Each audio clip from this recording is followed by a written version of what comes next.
వాక్యంలో బైబిల్ చదువుకుందాం. అది మొదటి తెస్సలోనికీయులకు రాసిన పత్రిక 4వ అధ్యాయం 13వ వచనం నుంచి 18వ వచనం వరకు. సహోదరులారా, నిరీక్షణ లేని ఇతరుల వలె మీరు దుఃఖపడుకుండు నిమిత్తము నిద్రించుచున్న వారిని గూర్చి మీకు తెలియకుండుట మాకిష్టం లేదు.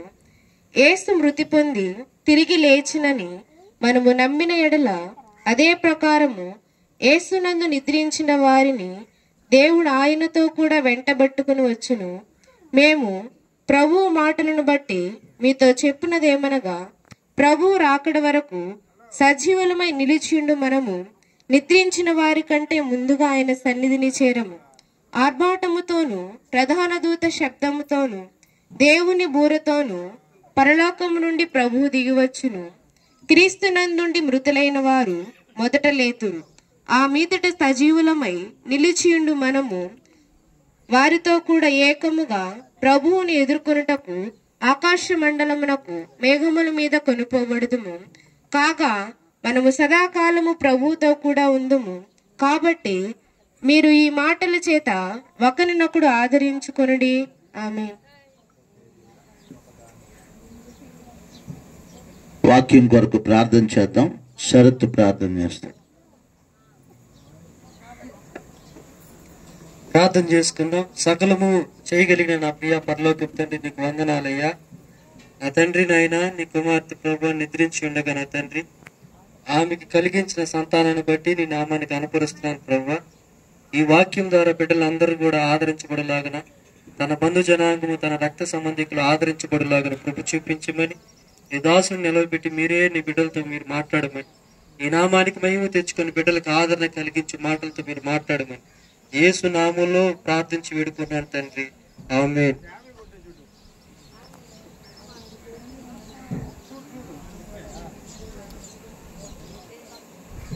మంచిది.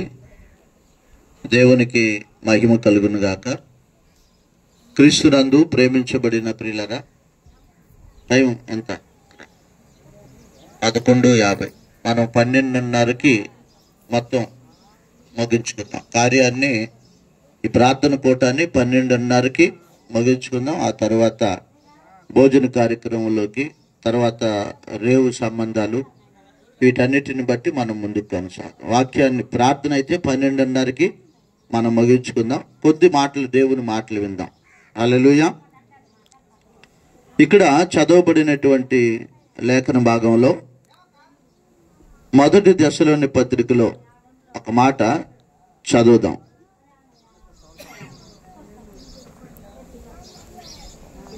15వ వచనాన్ని చదువుదాం. మేము ప్రభు మాటను బట్టి మీతో చెప్పినదేమనగా, ప్రభు రాకడ వరకు సజీవులమై నిలిచి ఉండు మనము చనిపోయిన వారి కంటే ముందుగా ఆయన సన్నిధి చేరము. ఆర్భాటముతోనూ ప్రధాన దూత శబ్దముతోనూ దేవుని బోరతోనూ పరలోకము నుండి ప్రభు దిగి వచ్చును. క్రీస్తునందుండి మృతులైన వారు మొదట లేస్తుడు. హల్లెలూయా. నాయన, కొంచెంసేపు మీరు మాట్లాడుకుంటూ ఉంటే ఒక కొద్ది నిమిషాలు నేను ముగిస్తా. ఎందుకంటే ఈ ఆదరణ కూటం సమయంలో వాక్యాన్ని మనం వినాల. వాక్యాన్ని వినాల. ఎందుకంటే వాక్యము మాట్లాడుతున్నప్పుడు గాయపడినటువంటి హృదయాలని ఆ వాక్యము తాకినప్పుడు వాక్యముతో హృదయాలు నెమ్మది పొందుతాయి. చూడండి, మరణము అనే దాని గురించి మనం ఈరోజు వినబోతున్నాం. మానవుని యొక్క రణము. మరణము అంటే అర్థం ఏంటంటే మానవుని యొక్క రణం. మా అంటే మానవుని, రణం అంటే పోరాటం. మనిషిగా పుట్టినటువంటి ప్రతివాడు మరణించేంత వరకు పోరాటమే. అనారోగ్యాలతో పోరాటం, అప్పులతో పోరాటం, బిడ్డలతో పోరాటం, ఇంకా అన్ని జీవితంలో అన్ని పోరాటాలే. ఈ పోరాడుతూ ఉండేటువంటి వ్యక్తి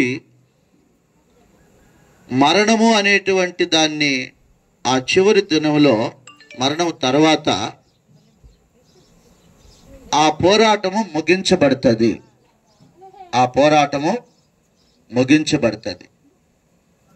ఈరోజు ఈ ఆదరణ కూటంలో ఎవరి గురించి అయితే మనం ఈ వాక్యాన్ని వింటున్నామో, తల్లిగారు రమణమ్మ గారు తను తల్లి గర్భంలో నుంచి మన 4వ తేదీ మరణించేంత వరకు అనేక పోరాటాలు. ఆమె కాదు, ఇప్పుడు కూర్చొని ఈ మాటలు వింటున్నటువంటి మనము కూడా అనేక పోరాటాలు. చదువుకుంటున్నటువంటి బిడ్డలకు కూడా పోరాటం, లేదా పని బాటలకు వెళుతున్నటువంటి బిడ్డలకు కూడా పోరాటం. చదువుకుంటున్నటువంటి బిడ్డలకు పోరాటం. చదివి చదివి చదివి చదివి రాత్రింబగళ్ళు వాళ్ళు అనుకున్నటువంటి మార్కులు రాలేదు అనుకోండి, అదొక పోరాటం జీవితంలో. అదేవిధంగా చిన్న బిడ్డల దగ్గర నుంచి రేపో మాపో చనిపోయేటువంటి వాళ్ళ వరకు కూడా పోరాటాలే. కాబట్టి ఈ పోరాటాలు ఎప్పుడుతో లయమైపోతాయి అంటే మరణ దినంతో ఆగిపోతాయి. చూడండి, మన మధ్యలో లేని రమణమ్మ గారు ఇంకా 2 రోజుల్లో చనిపోతారు అనగా మంగళవారం ఆమె మరణించింది. ఆదివారం రోజు నేను వచ్చిన ఆమె దగ్గరికి. ఆదివారం రోజు వచ్చేసరికి ఆమె శరీరముతో పోరాడుతున్నది, బాధలతో పోరాడుతుంది.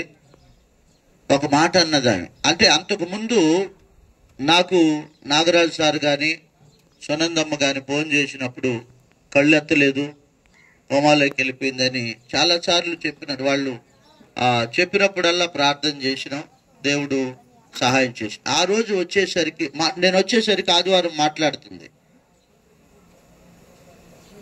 ఆమె చివరిగా మాట్లాడిన మాట, సునందమ్మ అన్నది, నాగరాజు గారు సునందమ్మ పాస్టర్ గారు వచ్చున్నారు అంటే ప్రార్థన చేస్తాడంటనా, చేయమను. ప్రార్థన అయిపోయిన తర్వాత నాగరాజు సార్ అట్ట బయట వెళ్తే అబ్బాయి వెళ్ళినాడట. అంటే మరణంకి దగ్గరికి వచ్చిన తర్వాత ఆమె అంతకుముందు అంతా మాట్లాడలేని స్థితిలో ఉన్నామే, మాట్లాడి ప్రభు రాజ్యానికి వెళ్ళింది. ఇవన్నీ నేను ఎందుకు చెప్తున్నానంటే అది ఒక పోరాటం అన్నమాట. మనుషుడు చచ్చేంత వరకు ఏదో ఒక దాంతో పోరాడాల్సింది. కానీ ఇక్కడ ఈరోజు మనం నేర్చుకోవలసినటువంటి పాఠం ఏంటంటే, ఈ పోరాటాలన్నిటికీ అంతమేంది చూద్దాం. వాక్యంలో 2 తిమోతి పత్రిక పౌలు చాలా చక్కగా రాస్తాడు ఆ మాట, మానవుని యొక్క పోరాటం అనేది. 2 తిమోతి పత్రిక 4వ అధ్యాయము 7-8 వచనాలు చదివి మనం వినగలిగితే చాలా గొప్ప మాట ఇది. బాగా ఆలోచన చేయండి. మంచి పోరాటము పోరాడితిని, నా పరుగు కడముట్టించి తిని, విశ్వాసము కాపాడుకుంటుని, ఇక మీదట నా కొరకు నీతి కిరీటము ఉంచబడి ఉన్నది. ఆ దినమందు నీతిగల న్యాయాధిపతియు అయిన ప్రభువు అది నాకు మాత్రమే కాకుండా తన ప్రత్యక్షతను అపేక్షించు వారందరికీ అనుగ్రహించును. దేవునికి మహిమ కలుగును కాక. క్రీస్తునందు ప్రేమించబడిన ప్రియులారా, నేను చెప్పినాను కదా, మానవ జీవితము పోరాటం. ఆ పోరాటాన్ని మరణ దినముతో మనం సమాప్తి చేసుకొని ఆ మరణం తర్వాత మనుషుడు ఏమవుతాడు? మరణం తర్వాత మనుషులు బతుకుతారా అని మనం ఆలోచన చేస్తే ఇక్కడ తిమోతి గ్రంథకర్త ఏమంటాడంటే, మంచి పోరాటం పోరాడి తిని. చూడండి, ఏం పోరాటం అంట? మంచి పోరాటము పోరాడి తిని. ఈ వాక్యం సెలవిస్తుంది. ఎంత గొప్ప మాట అంటే, అనేక రకాలైనటువంటి పోరాటాలు ఉన్నాయి లోకంలో. కానీ రమణమ్మ గారు పోరాడినది మంచి పోరాటం. దేనితో పోరాడింది అని మనం ఆలోచన చేస్తే, అనారోగ్యాలతో పోరాడింది, తర్వాత శరీర సంబంధమైనటువంటి గాయములతో పోరాడింది, శరీర సంబంధమైనటువంటి నొప్పులతో పోరాడింది. అది మంచి పోరాటం పోరాడితేనే నా పరుగు కడముట్టించి తిని. పరుగు అంటే మానవ జీవిత ప్రయాణం. ఆ ప్రయాణాన్ని కడముట్టించి తిని అంటే సమాప్తి చేసుకుంటుని. అంటే తల్లిగారు మరణించినారు, మరణించిన తర్వాత జీవితం లేదు అని అనేకులు చెప్తారు. అది కరెక్ట్ కాదు. మరణించిన తర్వాత జీవితం ఉంది. మరణించిన తర్వాత జీవితం ఉంది. నేను చెప్పే మాట కాదు, ఇది బైబిల్ చెప్పే మాట. నా పరుగు కడముట్టించి తిని అంటే నా జీవిత ప్రయాణము కడముట్టించి తిని అంటే అయిపోయింది. అయిపోయిన తర్వాత ఆ వాక్యం ఏమంటుందంటే, నా కొరకు నీతి కిరీటం ఉంచబడి ఉన్నది. చదవండి ఆ మాట. నా పరుగును కడముట్టించి తిని విశ్వాసము కాపాడుకుంటుని ఇక మీదట అంటే మరణించిన తర్వాత ఇక మీదట నీతి కిరీటము ఉంచబడి ఉన్నది. ఈ మానవ జీవితంలో పోరాడినటువంటి ప్రతి వ్యక్తి ఏం పొందుకోవాలంట? మరణించిన తర్వాత నీతి కిరీటాన్ని సంపాదించుకోవాలా. అంటే ప్రియమైన దేవుని పిల్లలారా, ఈ మానవ జీవితము మరణ దినముతో అంతం కాదు. ఆ తర్వాత జీవితం ఉంది. ఆ తర్వాత జీవించే జీవితంలోనే మనము నీతి కిరీటాన్ని సంపాదించుకొని ప్రభు రాజ్యములో, దేవుని రాజ్యములో దేవునితో మనం యుగయుగాలు బతకాల. చూడండి, ఇందాక చదువుకున్నటువంటి మాటలో 1 దశలోని పత్రికలో 7వ వాక్యం చూడండి. ఆ మీదట సజీవులమై నిలిచి ఉండు మనము వారితో కూడా ఏకముగా ప్రభువును ఎదుర్కొనుటకు ఆకాశ మండలమునకు మేఘముల మీద కొనిపోబడుదుము. కాగా మనము సదాకాలము ప్రభువుతో కూడా ఉందుము. ఎప్పుడిది? మరణించిన తర్వాత చూడండి, 2 ప్రదేశాలు ఉన్నాయి. ప్రసంగి గ్రంథం 12వ అధ్యాయం 7వ వాక్యములో, మన్నైనది వెనకటి వలనే మరలా భూమికి చేరుతుంది, ఆత్మ దాన్ని దయచేసిన దేవుని దగ్గరికి వెళ్తుంది. రమణమ్మ గారి శరీరాన్ని మనం ఏం చేసినాము? సమాధిలో మట్టిగా చేసినాం. మానవుడు శరీరము, ప్రాణము, ఆత్మ కలిగినవాడు. అంటే మానవునికి ఆత్మ ఉండదు, ప్రాణం ఉండదు. కాబట్టి శరీరం మరణించిన తర్వాత మట్టికి ఏ విధంగా అయితే వెళ్ళిపోతుందో అదే విధంగా ఆత్మ కూడా దేవుని దగ్గరికి వెళ్తుంది. దేవునితో యుగయుగాలు ఆ ఆత్మలు మహిమ శరీరాలతో జీవిస్తాయి. అదే శాశ్వతమైనటువంటి జీవితము, అదే శాశ్వతమైనటువంటి లోకం ప్రియమైన వారలారా. కాబట్టి నా కొరకు నీతి కిరీటం ఉంచబడి ఉన్నది అని దేవుని వాక్యం. ప్రకటన గ్రంథము 14వ అధ్యాయంలో 13వ వాక్యంలో మనం ఈ వాక్యాన్ని చూస్తే, ప్రకటన గ్రంథకర్త యోహాను గారు అంటున్నారు. ఏమని అంటున్నారంటే, ఈ వాక్యాన్ని సహోదరులు ఫ్లెక్సీలో కూడా ముద్రించున్నారు. చూడండి, ప్రకటన 14:13. అంతటా ఇప్పటి నుండి ప్రభువునందు మృతునందు మృతులు ధన్యులని రాయమని పరలోకము నుండి వింటిని. కాబట్టి ఎవడు ధన్యుడు అంటే, లోకములో అనేక మంది అనేక రోగాలతో చనిపోతున్నారు, ప్రమాదాల్లో చనిపోతున్నారు, మామూలుగా మరణిస్తున్నారు. అనేక విధాలుగా ఉంది మరణం. కానీ ఎవడు ధన్యుడు అంటే, మరణించే లోపు ఎవడైతే క్రీస్తుని అంగీకరించి చనిపోతాడో వాడు ధన్యుడు. మరణం అనేది అందరికీ ఉంది, క్రైస్తవులకి ఉంది, క్రీస్తుని ఎరగని వాళ్ళకు ఉంది, అందరికీ ఉంది. మరి మరణం తర్వాత మనిషి బ్రతకాలా అంటే, మరణం తర్వాత మనుషుడు ధన్యుడు అవ్వాలంటే క్రీస్తుని ఎరిగిన వాడే ధన్యుడు. ఎందుకంటే క్రీస్తుని ఎరిగి ప్రతి పాపాన్ని క్రీస్తు రక్తము చేత కడగబడి మరణిస్తే వాడు క్రీస్తులో బ్రతికించబడతాడు, క్రీస్తుతో యుగయుగాలు జీవిస్తాడు. మొదటి యోహాను పత్రిక 1వ అధ్యాయం 7వ వాక్యం ఏమంటుందంటే, యేసు రక్తము చేత మనిషి తన పాపాలని కడుక్కోవాలి. చూడండి, మానవుడు తల్లి గర్భములో పిండముగా చేయబడి అవయవాలతో ఈ భూమి మీదకి వస్తాడు. మానవుడు తల్లి గర్భములో పిండముగా చేయబడి అవయవాలతో, నోరు, ముక్కు, కాళ్ళు, చేతులు, ఈ అవయవాలతో భూమి మీదకి వస్తాడు. భూమి మీదకి వచ్చినటువంటి మానవుడు చనిపోయేంత వరకు అనేక రకాలైనటువంటి వ్యతిరేకతలు చేసి జీవిస్తున్నాడు.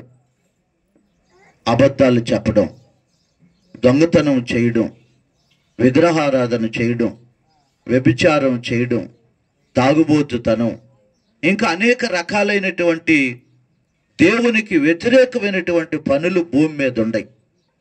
అవన్నీ చేసి మానవుడు అపవిత్రుడు అవుతున్నాడు. ఈ అపవిత్రతలో జీవించిన మానవుడు చనిపోయిన తర్వాత వాడు చేసినటువంటి పనులు బట్టి, దేవునికి వ్యతిరేకమైన పనులు బట్టి వాడు మరణించిన తర్వాత నిత్య నరకం అనేటువంటి అగ్నిగుండానికి వెళ్తున్నాడు. ఈ నిత్య నరకము నుంచి తప్పించబడాలని మానవుడు పుణ్య నదుల్లో స్నానాలు చేస్తున్నాడు. వెళ్ళి అనేక మెట్లెక్కి దేవుడు అని ఆరాధిస్తున్నాడు, తల వెంట్రుకలు దేవునికి ఇస్తున్నాడు, ఇంకా అనేక కార్యాలు చేస్తున్నాడు. వాళ్ళకి తెలిసినటువంటి భక్తి వాళ్ళు చేసుకుంటూ ఉన్నారు. ఈ భక్తి అంతా మనుషుడు ఎందుకు చేస్తున్నాడంటే, మరణించే లోపు నేను చేసిన పాపములు పావాలని అన్నదానం చేస్తున్నారు, వస్త్రదానాలు చేస్తున్నారు, భూదానము, గోదానం, అనేక రకాలు చేస్తున్నారు. ఎందుకు చేస్తున్నారంటే, నేను చేసినటువంటి పాపాల్లో కొన్నైనా సమసిపోవాలనేటువంటి ఉద్దేశం. చూడండి ప్రియమైన వర్లరా, ఇక్కడ యోహాను పత్రికలో, మొదటి యోహాను పత్రికలో ఏమంటాడంటే, చూడండి, ఇవన్నీ చేసినంత మాత్రాన మానవునికి అంటుకొని ఉన్నటువంటి పాపము పోదు అని. చూడండి అక్కడ ఏమంటాడంటే, మొదటి యోహాను పత్రిక 1వ అధ్యాయం 7వ వాక్యంలో, యేసు రక్తము ప్రతి పాపము నుంచి మనల్ని పవిత్రులుగా చేస్తుంది. హల్లెలూయా. చూడండి, దేవునికి కోడి కోస్తున్నాడు, రక్తాన్ని చిందిస్తున్నాడు, పొట్టేళ్ళు నరుకుతున్నాడు, రక్తాన్ని చిందిస్తున్నాడు. ఎందుకో తెలుసా? నా పాపం పావాలయ్యా అని దేవునికి వాడు మొక్కుని ఆ జంతువుల్ని బలిస్తూ ఉన్నాడు. అది వాళ్ళకు తెలిసిన భక్తి, మనం దాన్ని ఆటంకం చేయలేం. కానీ వాస్తవం ఏంటంటే, యేసు రక్తము ద్వారా ప్రతి పాపము క్షమించబడుతుంది అని ఇక్కడ వాక్యం సెలవిస్తుంది. ఎందుకంటే ప్రియమైన వర్లరా, యేసు పరిశుద్ధుడు, ఆయన కార్చిన రక్తం పరిశుద్ధమైనది. కాబట్టి మానవుడు పాపి గనక, పాపి చేసినటువంటి పాపాత్మమైనటువంటి పనులను పరిశుద్ధ రక్తంతో కడగబడితేనే కానీ ఆ పాపాలు పోవు. ఇప్పుడు చూడండి, ఒక తెల్ల గుడ్డ ఉంది, బాగా మురికైపోయింది. ఆ గుడ్డ, మురికైపోయినటువంటి గుడ్డని ఏ నీళ్ళల్లో ఉతికితే ఆ మురికి పోతుంది? మంచి నేలల్లో ఉతికితేనే, శుభ్రంగా ఉండే నేలల్లో ఉతికితే పోతాయి. మురికి ఉండేటువంటి గుడ్డని మళ్ళా మురికి నేలల్లో ఉతికితే అది ఇంకా మురికి అయిపోద్ది.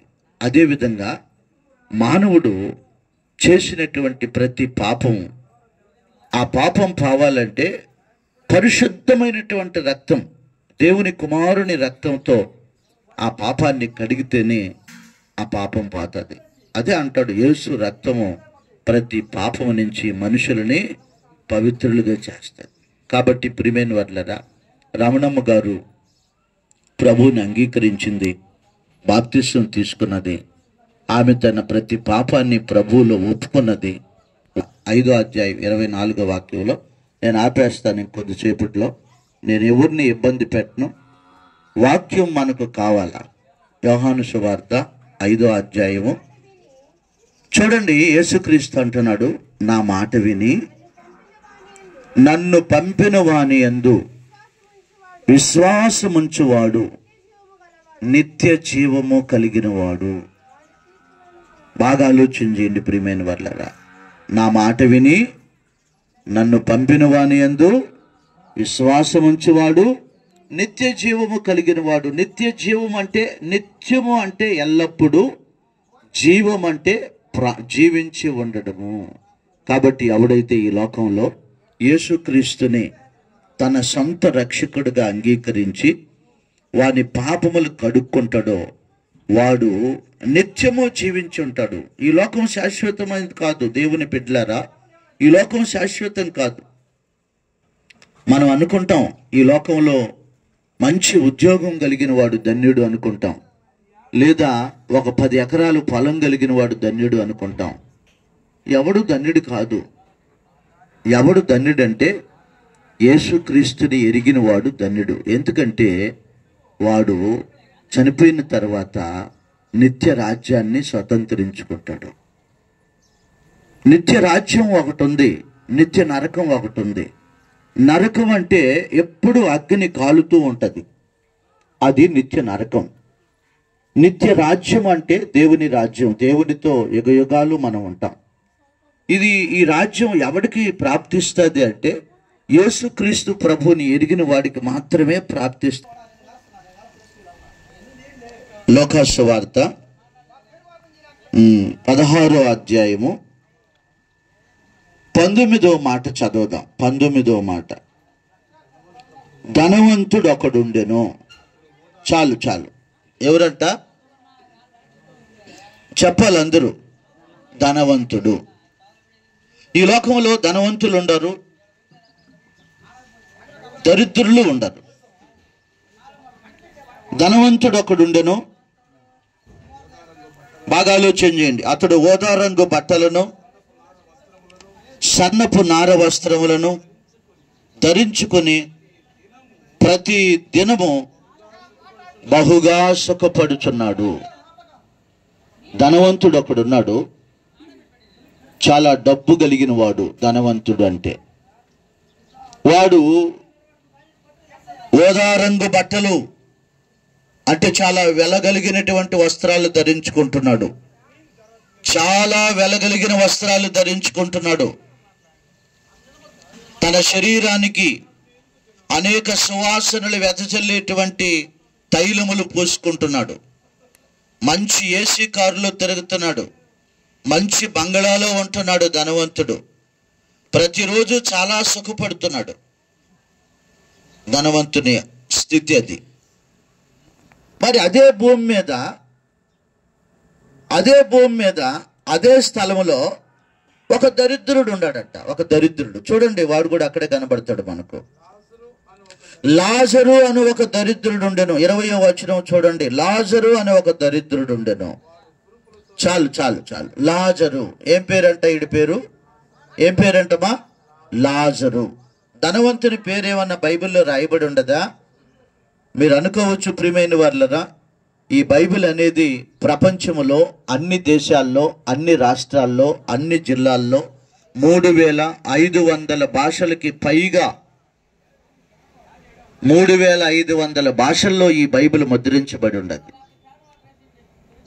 ఏ దేవునికి సంబంధించినటువంటి గ్రంథం ఇన్ని బాలేదు. కాబట్టి ఇక్కడ రాయబడిన సత్యం ఏంటంటే, ధనవంతుడు ఒకడున్నాడు, వాడు చాలా చాలా చాలా సుఖపడుతున్నాడు భూమి మీద. మరి అదే భూమి మీద అదే స్థలంలో దరిద్రుడు ఒకడు ఉన్నాడు, కూటికి గతి లేనివాడు. వాడి పేరు లాజరు. చూడండి ప్రియమైన వాళ్ళరా, దరిద్రుడు ఒకడుండెను, వాడు కురుపులతో నిండిన వాడై ధనవంతుని ఇంటి వాకిట పడి ఉండి అతని బల్ల మీద నుండి రొట్టె ముక్కలతో ఆకలి తీర్చుకొనగోరెను.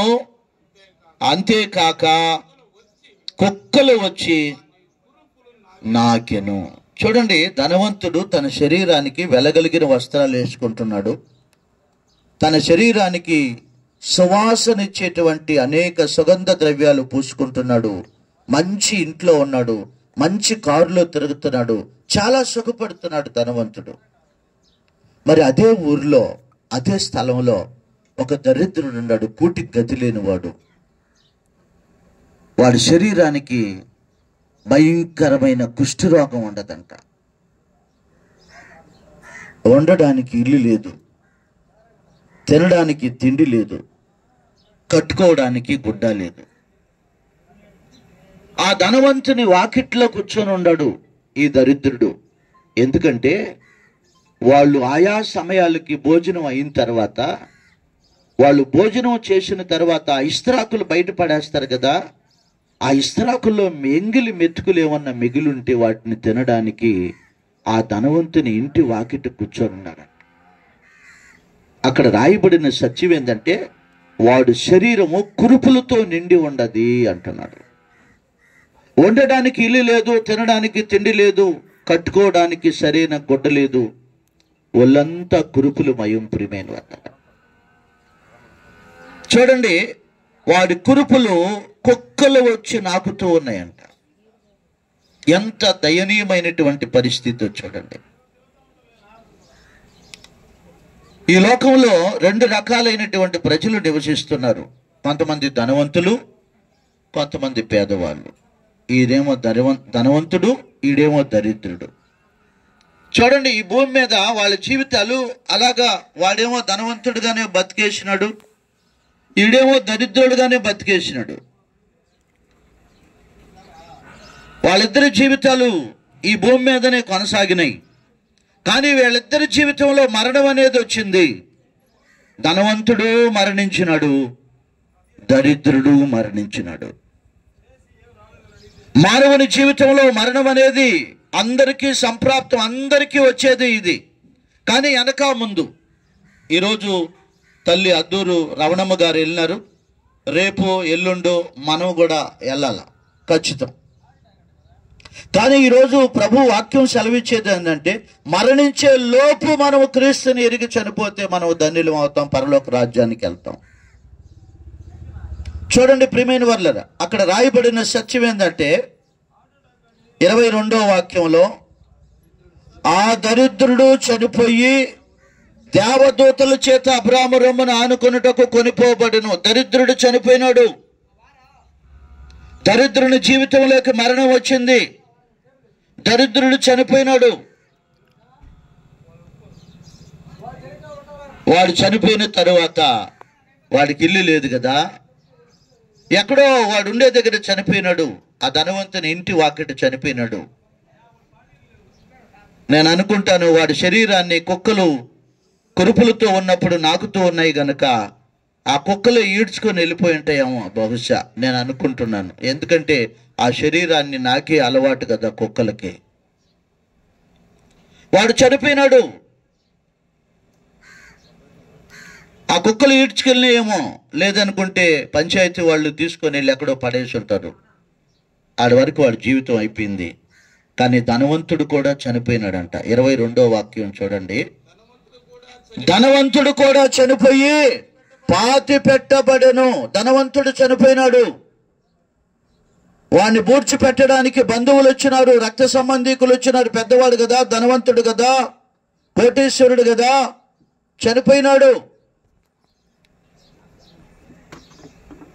చనిపోయిన తర్వాత వాడిని తప్పెట్లు తాళాలతో ఆర్భాటముగా సుగంధ ద్రవ్యాలతో పూలమాలీలతో చాలా ఆర్భాటంగా పెద్ద పెద్ద వాళ్ళు వచ్చినారు. ధనవంతుడు చనిపోయిన తర్వాత వెళ్ళగలిగినటువంటి చెక్కలతో తగలబెట్టుంటారేమో, దేవదారు చెక్కలతో తగలబెట్టుంటారేమో తన శరీరాన్ని. లేదనుకుంటే గంధపు చెక్కలతో తగలబెట్టుంటారేమో తన శరీరాన్ని, ఉన్నవాడు కాబట్టి. బాగా ఆలోచన చేయండి ప్రియమైన పిల్లలారా. ధనవంతుడు జీవించినప్పుడు చాలా సుఖంగా బతికినాడు, చాలా అనుభవించి బతికినాడు. దరిద్రుడు బతికి ఉన్నప్పుడు చాలా కష్టాలు అనుభవించి బతికినాడు. తినడానికి తిండి లేదు, ఉండడానికి లేదు, చాలా కష్టాలు అనుభవించినాడు. వాళ్ళిద్దరి జీవితంలోకి మరణం వచ్చింది. మరణంలో కూడా ధనవంతుడు చనిపోయిన తర్వాత చాలా లగ్జరీగా ఎత్తుబడి జరిగింది. గంధపు చెక్కలతో తగలబెట్టారు తన శరీరాన్ని. దరిద్రుడు చనిపోయినాడు, ఏదో కుక్కలో లేదో మనుషులు ఈడ్చుకుని పోయి పడేసి ఉంటారు. వాడు మా ముందు చచ్చినాడు కదరా, మా ఇంటి ముందు చచ్చినాడు కదరా ఈ దిక్కులేనాడని. అక్కడి వరకు ఈ భూ సంబంధమైనటువంటి జీవితాలు మరణాలు అయ్యి, మరణము తర్వాత చూడండి ప్రియమైన వాళ్ళరా, మరణము తర్వాత జీవితం ఉంది. ఆమేన్. మరణము తర్వాత జీవితం ఉంది. చూడండి 23వ వాక్యంలో అప్పుడతడు అంటే ధనవంతుడు. ధనవంతుడు ఎక్కడికి వెళ్ళాడంట? సభవారులారా, ప్రభు పేరిట నేను మిమ్మల్ని అడుగుతున్నాను. ధనవంతుడు చనిపోయి పాతాళమునకి వెళ్ళినాడు. లోకములు 3, ఒకటి పరలోకము. పరలోకం అంటే దేవుడు నివసించే స్థలం, పరలోకం పైన ఉంది. రెండవది భూలోకం, మనం నివసిస్తున్నాం. మూడవది భూమి కింద పాతాళ లోకం ఉన్నది. ఈ ధనవంతుడు చనిపోయిన తర్వాత శరీరం అయితే చాలా చాలా చాలా చాలా ఆర్భాటంగా భూస్థాపన చేసినారు. కానీ శరీరంలో ఉంది ప్రాణం. ఈ ప్రాణానికి చావు లేదు. ఈ ప్రాణం వెళ్ళిపోతుంది. ఇది ఒక ఊపిరి ప్రియమైన వారు, ఇది గాలి. ఈ శరీరంలో నుంచి, మట్టి శరీరంలో నుంచి వెళ్ళిపోతుంది. అది కొంతమందికి నోటు గుండా ప్రాణం పోతుంది, కొంతమందికి కళ్ళ గుండా ప్రాణం పోతుంది. కళ్ళ గుండా ప్రాణం పోయినప్పుడు కళ్ళు అట్టే తెరిచిపెట్టుకో అంటారు. తర్వాత మనవాళ్ళు ఏం చేస్తారు? ఆ కళ్ళని మూసేస్తారు. కొంతమందికి ముక్కల ద్వారా ప్రాణం పోతుంది. మనలో ఉండే ఆ శరీరంలో ఉండే గాలి వెళ్ళిపోతుంది ప్రియమైన వాళ్ళ, అది దేవుని దగ్గరికి వెళ్ళిపోతుంది. పూడ్చిపెట్టడానికి శరీరానికి ఒక భూమి కావాలా, ఒక స్థలం కావాలా. అదేవిధంగా ఆత్మ కూడా ఒక స్థలం కావాలా. ధనవంతుడు చనిపోయి పాతి పెట్టబడెను, అప్పుడు అతడు పాతాళములో బాధపడుతున్నాడు. ఎక్కడంట? ఈ భూమి మీద ధనవంతుడు చనిపోయినాడా? చెప్పండి అయ్యా, చనిపోయినాడా? చనిపోయిన తర్వాత కళ్ళు మూసేసినాడా? వెంటనే సెకండ్ కూడా గడువు లేకుండా పాతాళంలో కన్నులు ఎత్తాడు. ఈ భూమి మీద చనిపోయినప్పుడు కళ్ళు మూసేస్తాం, సెకండ్ అక్కడ కళ్ళు తెరుస్తాం అంటే చూడండి, అక్కడ ఆ మాట ఉండదు. ధనవంతుడు కూడా చనిపోయి పాతి పెట్టబడిను, అతడు పాతాళములో బాధపడుచు కన్నులెత్తి ఈ భూమి మీద కళ్ళు మూశాడు, పాతాళంలో కళ్ళు ఎత్తాడు. సెకండ్ కూడా తేడలేదు. ఇక్కడ కన్నులు మూయడం, అక్కడ కన్నులు ఎత్తడం. 22వ వచనంలో కన్నులు మూసినాడు, 23వ వచనంలో కన్నులు ఎత్తినాడు. కాబట్టి సభవారులారా, ఇక్కడ మనం చచ్చిన తర్వాత కళ్ళు మూస్తాం. ఇక్కడ మూసిన వెంటనే అక్కడ తెరుస్తాం కళ్ళు. అక్కడ తెరిచే లోపు నిత్య నరకంలో ఉన్నాడంట వాడు. ఆమెన్. నిత్య నరకంలో ఉన్నాడంట. అక్కడ చూడండి, వాడు అరుస్తున్నాడు. కన్నులెత్తి దూరము నుండి అబ్రాహామును లాజరును చూసి, తండ్రి అయిన అబ్రామా, నా యందు కనికరపడి తన వేలి కొనను నీళ్లలో ముంచి నా నాలుకను చల్లార్చుటకు, చూడండి, నా నాలుకను చల్లార్చుటకు, నాలుకను చల్లార్చుటకు, శరీరాన్ని చల్లార్చడానికి నేను ఈ అగ్ని జ్వాలల్లో యాతన పడుతున్నాను. వాడు మాట్లాడుతున్నాడు, ధనవంతుడు, ఈ భూమి మీద కళ్ళు మూసేసిన ధనవంతుడు, ఈ భూమి మీద కళ్ళు మూసిన ధనవంతుడు పాతాళములోకి వెళ్ళి కన్నులెత్తి దేవునితో మాట్లాడుతున్నాడు. అయ్యా అయ్యా, నేను యాతన పడుతూ ఉన్నాను, నా శరీరము కాలిపోతూ ఉన్నది, నా నాలుక కూడా అంకిటి ఎండుకుపోతూ ఉన్నది, ఇదిగో నా నాలుకను చల్లార్చు, నా శరీరాన్ని చల్లార్చు అని కేకలు వేసి అరుస్తూ ఉన్నాడు. దేవుని ప్రజలారా, ఇది ఇప్పుడు అర్థం కాదు మనకు. ఎప్పుడు అర్థం అవుతుందంటే చనిపోయిన తర్వాత మనకు అర్థం అవుతుంది. చనిపోయిన తర్వాత ఇక్కడ కళ్ళు మూసేస్తాం, వెంటనే అక్కడ కళ్ళు తెరుస్తాం. ఇది వాస్తవం. ఇది చెరగని ముద్రలో సువర్ణ అక్షరములతో రోమా సామ్రాజ్యపు చట్టములో రాయబడిన సత్యం ఏంటంటే, నజరేయుడైన యేసుని మేము చంపినాము, ఆయన తిరిగి 3వ దినాన లేచినాడు అని రాయబడింది రోమా సామ్రాజ్యపు చట్టంలో. యేసుక్రీస్తు ఎందుకు లేచినాడు తెలుసా? ఆయన్ని నమ్మినటువంటి వారిని లేపడానికి. అదే ఈ భూమి మీద ఆ ధనవంతునితో కూడా దరిద్రుడు బతికినాడు కదా, వాడెక్కడున్నాడో చూద్దాం. అక్కడ చూడండి,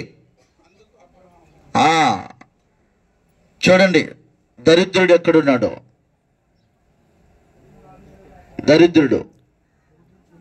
దరిద్రుడు చనిపోయి దేవదూతల చేత అబ్రహాము రొమ్మును ఆనుకున్నటకు దేవుని రాజ్యమునకు కొనిపోబడ్డాడంట. ఇక్కడ చాలా వేదనలు పడ్డాడు. ఇక్కడ తినడానికి తిండి లేదు, కట్టుకోవడానికి గుడ్డ లేదు, వండడానికి ఇల్లు లేదు. కానీ చనిపోయినాడు. చనిపోయిన తరువాత ఆ దేవుని రాజ్యానికి వెళ్ళాడు వాడు. ఎందుకంటే వాడు పేరు మార్చుకుని లాజరుగా ప్రకటించబడ్డాడు, దేవుని రాజ్యానికి వెళ్ళాడు. కాబట్టి ప్రియమైన దేవుని పిల్లలారా, నా మాట వినండి. ఈరోజు అద్దూరి రమణమ్మ గారు మన మధ్యలో లేరు, కానీ ఆమె చెప్పే మాట ఏంటంటే, నేను ప్రభువు నందు నా విశ్వాసాన్ని కాపాడుకున్నాను. ఆ మాట చూడండి, ఎక్కడున్నది ఆ మాట?